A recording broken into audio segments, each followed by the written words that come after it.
Yan o, naulan pa oh. Buti na lang, nag-start ako.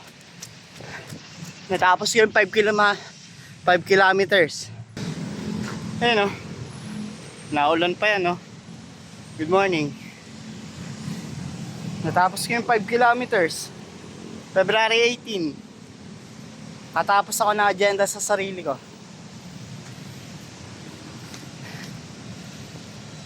Naulan yan.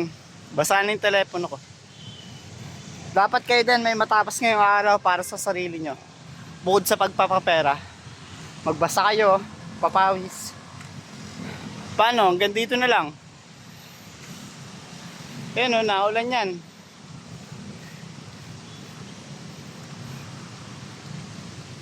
Basa na aking telepono. Pero okay lang.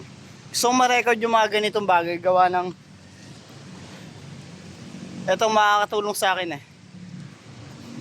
Yung ganitong bagay, nakakatulong siya sa akin. Para pagka matagumpay na ako, babalikan ko tong video na to. Paano? Hanggang sa muli. Paalam.